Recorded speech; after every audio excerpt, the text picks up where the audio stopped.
How does that? What's it? So it has.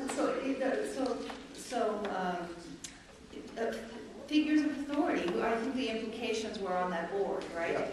Yeah. Instead of going when you're a young person, and you would normally go up to a police officer that you have had a relationship with over the course of time. Every person in uniform is someone that you hide from, or who you don't trust.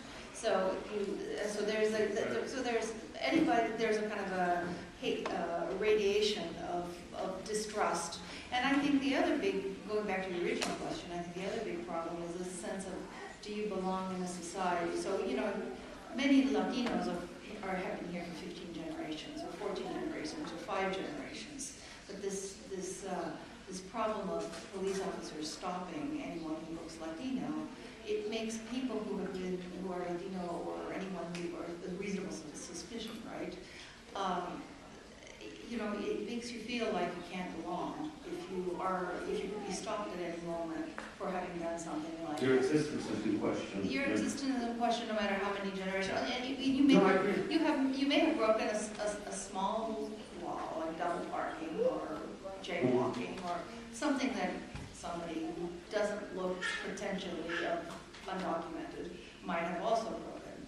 But that person who has broken that same small law would not be stopped if they don't look this particular phenotype. And that's problematic in terms of your potential as feeling like you belong in a society.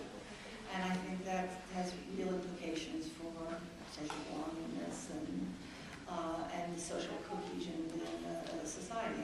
And that's not just me. Thank you. I'm a first generation American, and growing up, the lessons for my parents were: do good in school, respect the police, respect your teacher, and everything will be okay. And to a great extent, they were absolutely correct. Now we've ruined that balance for so many children. We're compromising it. Yeah, continuing in this direction. Their ability to have faith in something that should be automatic, I think, is really sad. I was going to ask you, there was a colleague here, Steve King, was defending Arizona's 10-7. And he defended because he's saying that appearance-based profiling can play a valuable role in law enforcement. He talked about these common sense indicators are all the kinds of this, from the kind of clothes people wear, the shoes they wear, the kind of accent they have, the type of grooming that they have, and sometimes it's just a sixth sense. And in your capacity, and this is a loaded question and I love it, in your capacity as a technical assistant provider to victims of domestic violence and sexual assault, these common sense indicators that Congressman King was talking about increase the likelihood of detention or deportation with people that do have legitimate immigration claims and the right to protection under domestic violence or sexual abuse. And so when you have that mentality, the willingness of victims to come forward, as you said in the testimony, is defeated. And I'm not asking for agreement. I think that just cements the point that you were making.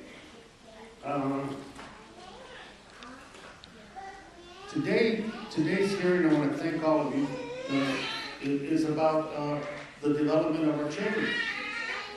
And when fear prevents them from asking for help, when threat and fear prevents them from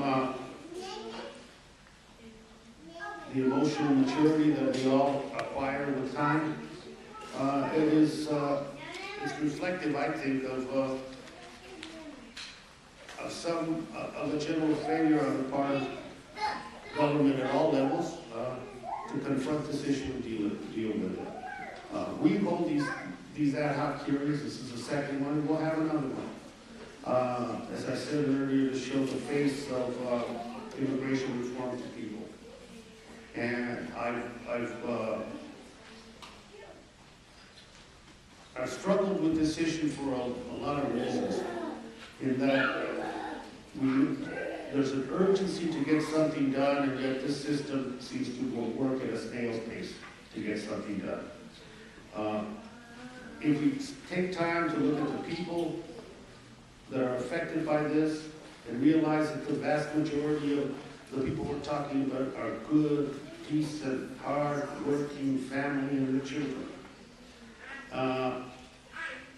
Hopefully some people will begin to consider the issue of immigration reform not a political hammer to take advantage of and to wedge and to divide us, but as an issue that needs to be resolved. I said earlier in Spanish that this immigration reform is important and critical for our society. I wish it was. It's not about us or them. It's about us.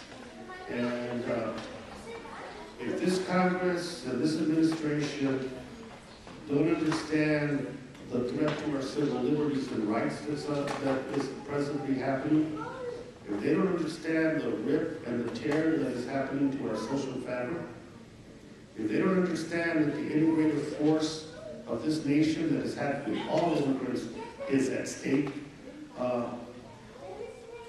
then I don't think they understand what the future of this nation has to be and what it should be. So I want to thank all of you, and particularly the young folks for being here. And we'll do another hearing soon and continue the dialogue. Thank you very much.